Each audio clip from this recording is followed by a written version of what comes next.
আসসালামু আলাইকুম। পবিত্র রমজানের আন্তরিক মোবারকবাদ জানিয়ে শুরু করছি আমার আজকের নতুন ব্লগ। আজকের ব্লগটি দেখার জন্য আপনাদের সবাইকে স্বাগত জানাচ্ছি। আশা করছি যে যেখানে আছেন সবাই খুবই ভালো এবং সুস্থ আছেন। আলহামদুলিল্লাহ, আল্লাহর অশেষ রহমতে আমরা খুবই ভালো এবং সুস্থ আছি। আর আজকের ব্লগটি আমি সাজিয়েছি প্রথম রমজানের সেহরি থেকে ইফতার পর্যন্ত। পুরো সময় জুড়ে আমার সঙ্গে থাকলে আপনাদের আশা করছি কিছুটা হলেও ভালো লাগবে। আর এই তো এখন হচ্ছে সেহরির সময়, আমি ঘুম থেকে উঠে একটু ফ্রেশ হয়ে নিলাম। এরপরে হচ্ছে আমাদের সেহরির খাবারটা আমরা খেয়ে নিব। সারা বছর যে মাসটির জন্য আমরা অধীর আগ্রহে অপেক্ষা করি, সেই মাসটিতে আমাদের প্রথম দিনটি পাওয়ার যে তৌফিক দিয়েছেন সৃষ্টিকর্তা, সেজন্য আল্লাহ রাব্বুল আলামিনের কাছে প্রথমেই জানাচ্ছি লক্ষ কোটি শুকরিয়া।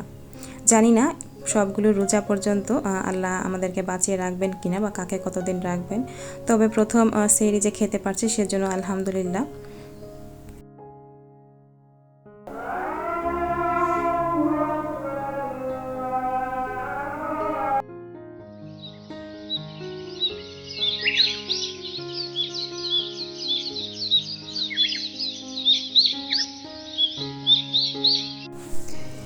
বাতাসেও যেন রোজার গন্ধ ভেসে আসছে, খুব পবিত্র এবং খুব স্নিগ্ধ। আসলে চারপাশের প্রকৃতিটাও কিন্তু আজকে একটু অন্যরকম মনে হচ্ছে। এটা হয়তো বা আমাদের মানসিক ব্যাপার, বা আমরা জানি যে আজকে রমজান, তাই হয়তো বা দিনটিকে আরও বেশি স্পেশাল লাগছে। আর যেহেতু দিনটা অনেক বেশি পবিত্র, তাই চারপাশের বাতাসেও সেই পবিত্রতার ঘ্রাণ ঘ্রাণ একটা অনুভব করছি। তো যাই হোক, সকালবেলা ঘুম থেকে উঠে বেডটাকে সবার আগে গুছিয়ে নিলাম। সকালে ওঠার পরে বাসার অন্যান্য কাজ করা হোক কিংবা নাই হোক, বাসা গোছানো যাই হোক আর নাই হোক, বেডটা কিন্তু আগে গোছাতেই হবে। আর যেহেতু মাশাআল্লাহ করে আমি রমজানের আগেই মোটামুটি ঘরের কাজের চাপ যাতে একটু কম থাকে পুরো মাস জুড়ে, সেজন্য কিন্তু বেশ কয়েকদিন থেকে ভালোই মোটামুটি প্রস্তুতি নিয়ে রেখেছি। ইনশাআল্লাহ আশা করছি পুরো রমজান মাসটা মোটামুটি রিল্যাক্সেই পার করতে পারবো।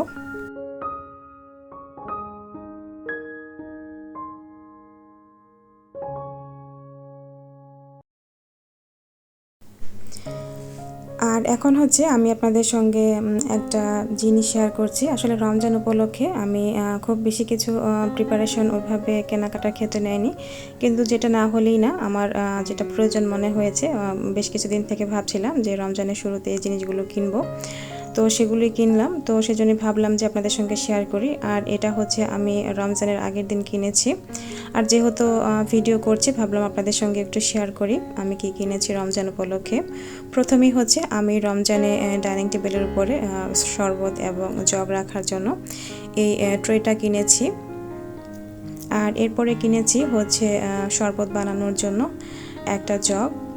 তো এমনিতে বাসায় পানি খাওয়ার জগ আছে, কিন্তু মনে হচ্ছিল শরবত বানানোর জন্য একটু অন্যরকম একটা জগ কিনি।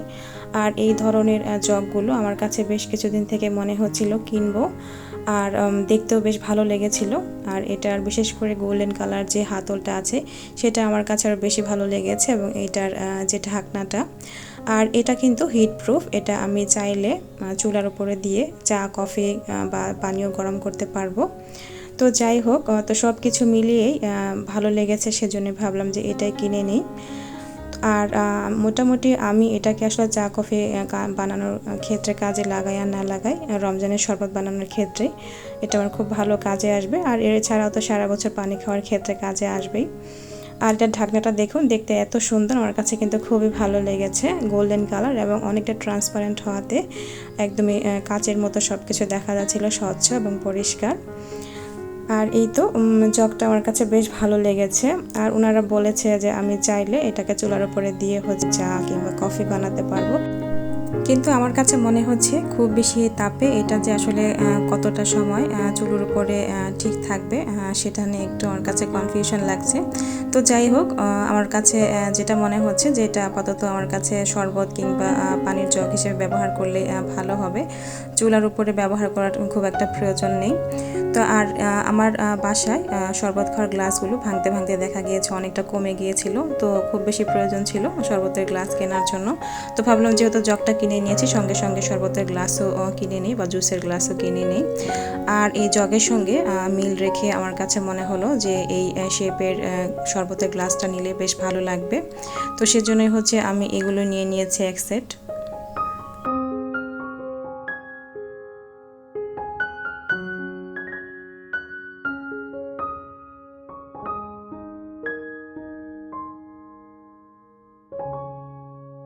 তো আলহামদুলিল্লাহ, এই হচ্ছে রমজান উপলক্ষে আমার সিম্পল এবং অল্প কিছু কেনাকাটা। আমার আজকের ভিডিওটি যদি আপনাদের কাছে একটু হলেও ভালো লেগে যায় তাহলে প্লিজ অবশ্যই একটি লাইক দিয়ে দিতে ভুলবেন না, কারণ আপনার একটি লাইক আমার ভিডিওটিকে আরও অনেকের কাছে পৌঁছে দিতে সাহায্য করবে। আর এখনও যারা আমার চ্যানেলটিকে সাবস্ক্রাইব করেননি, আপনারা চাইলে এখনই আমার চ্যানেলটিকে সাবস্ক্রাইব করে নিয়ে পাশে থাকা বেল বাটনের অল অপশনটি সিলেক্ট করে দিতে পারেন। এতে আমার পরবর্তী ভিডিওর নোটিফিকেশনগুলো আপনাদের কাছে পৌঁছে যাবে এবং সেটা আপনারা সময় ও সুযোগ করে দেখে নিতে পারবেন। আর ইতোমধ্যে যারা কাজগুলো করে দিয়েছেন আপনাদের প্রত্যেককে জানাচ্ছি অসংখ্য অসংখ্য ধন্যবাদ। এখন হচ্ছে দুপুরবেলা, জোহরের নামাজের পরে বেশ কিছুটা সময় হাতে এখনও বাকি আছে ইফতার আয়োজনের। তো এই সময়টাতে আমি যেটা করি, ম্যাক্সিমাম সময় চেষ্টা করি এই সময়টাতে কোরআন তেলাওয়াত করার জন্য। আর এই সময়টাতে যেহেতু দুপুরে খাওয়া দাওয়া নেই, কোনো কিছু নেই, আর মেয়েকে গোসল করে অলরেডি ওকে খাইয়ে দাইয়ে তো ওকে রেস্টে দিয়ে দিয়েছি। আর এখন হচ্ছে আমি নিরিবিলিতে একটু কোরআন তেলাওয়াত করে নিচ্ছি। কিছু সময় পরে যেহেতু ইফতার শুরু হবে, তো সেজন্য ভাবলাম যে এখনই ডাইনিং টেবিলটাকে একটু মুছে তারপরে হচ্ছে ডাইনিং টেবিলটাকে একটু গুছিয়ে নেই। আর আমি রোজার শুরুতেই যেহেতু বাসার সব কিছু ডিপ ক্লিনিং করেছি, ঘরের সব জিনিসপত্র একটু ধুয়ে মুছে রেখেছি, আর সেই সঙ্গে হচ্ছে জায়গা বদল করেছি, এক জায়গার জিনিস অন্য জায়গায়, যাতে করে একটু দেখতে নতুনত্ব আসে। সব সময় একটা জায়গায় একই জিনিস দেখতে কিন্তু একটু একঘেয়েমি লাগে বা বোরিং লাগে, তো সেজন্যই এই সামান্য চেষ্টা। তো যাই হোক, এখন হচ্ছে আমি যে ট্রেটা কিনেছিলাম সেটা হচ্ছে ডাইনিং টেবিলের উপরে রেখে দিচ্ছি এবং সেই সঙ্গে জগ এবং গ্লাসগুলোকে আমি ধুয়ে তারপর এখানে রেখে দিচ্ছি। এরপরে শুধু ইফতারের ঠিক আগ মুহূর্তে আমি এখানে শরবতগুলো বানিয়ে তারপরে সার্ভ করতে পারবো।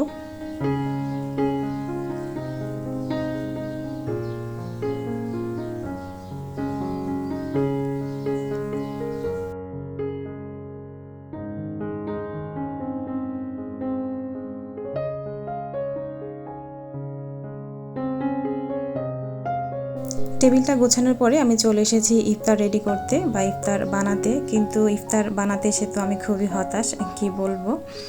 আর আজকে হচ্ছে সকালবেলাতে হালকা একটু গ্যাস ভালোই ছিল, মোটামুটি 10টা পর্যন্ত। তো আমি ভেবেছিলাম হয়তো বা ইফতারের আগ মুহূর্তে সেই ততটুকু পরিমাণ থাকলেও হয়ে যাবে, কিন্তু আমি যখন ইফতার সব কিছু রেডি করে এসে চুলোটা জ্বালাচ্ছিলাম তখন দেখলাম যে গ্যাসের অবস্থা একদমই খুবই ভয়াবহ রকমের কম। তো যেটাতে হচ্ছে ইফতার বানানোটা খুব বেশি সময়ের ব্যাপার ছিল। আর আমি অনেক কিছু রেডি করে নিয়েছিলাম, ভেবেছিলাম যে অনেক ধরনের ইফতার দিয়ে আজকের প্রথম রোজার ইফতারিটা করব। তো আলহামদুলিল্লাহ, তারপরও যতটুকু করেছে ততটুকুই আলহামদুলিল্লাহ। কিন্তু আসলে এভাবে অল্প আগুনের মধ্যে ইফতারগুলো ভালোভাবে আমি করতে পারছিলাম না, যেমন বেগুনিগুলো একটু ফুল ছিল না। তো দেখা গিয়েছে বেগুনি, ছোলা এবং পেঁয়াজও ভাজি করতে আমার 2 ঘন্টার মতো সময় লেগে গিয়েছে। তো যার ফলে দেখা গিয়েছে যে ইফতারের একদমই সময় হয়ে গিয়েছিল। তো এরপরে ভাবলাম যে থাক, আর কিছু করার প্রয়োজন নেই। আর আমি তো এদিকে হচ্ছে ডিম চপ বানাবো, সেজন্য ডিম সব কিছু রেডি করে রেখেছি। তো যাই হোক, কি আর করার, তারপরে মোটামুটি এই ছোলা, পেঁয়াজ এবং বেগুনিগুলোকে আমি খুব কষ্ট করে ভেজে নিয়েছি। মাগরিবের আজানের এখন আর মাত্র আধা ঘন্টা সময় বাকি আছে। তো যতটুকু ইফতার রেডি করতে পেরেছি আমি সবগুলোকে টেবিলে এখন সার্ভ করে দিলাম। আর এখন রিল্যাক্সে বসে আমি শরবতটা বানিয়ে নিচ্ছি। আর আমার কাছে রমজানের মাসে ইফতারিতে শরবত মানে হচ্ছে ঠান্ডা ঠান্ডা এক গ্লাস ফ্রেশ লেবুর শরবত। আমার কাছে মনে হয় যে লেবুর শরবতের মতো ফ্রেশ এবং টেস্টি শরবত আর কোনো কিছুই না। তো যাই হোক, আমি ভাবলাম যে আজকে একটু লেমনেড শরবত বানিয়ে নিই। আর এজন্যে হচ্ছে আমি এখানে লেবু রস এবং মালটা একসঙ্গে জুস করে দিয়েছি। তারপরে হচ্ছে কিছু মালটা এবং লেবু পাতলা স্লাইস করে কেটে দিয়েছি, যাতে করে ফ্লেভারটা অনেক বেশি ভালো আসে। আর এখন হচ্ছে আমি তরমুজগুলোকে কেটে নিচ্ছি।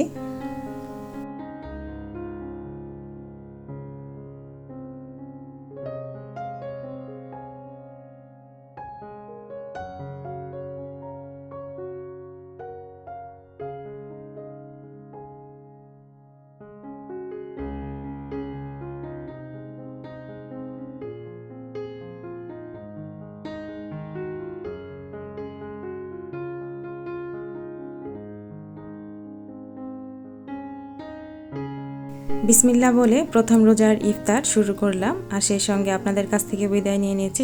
পরবর্তী ব্লগ দেখার আমন্ত্রণ রইল। আল্লাহ হাফেজ।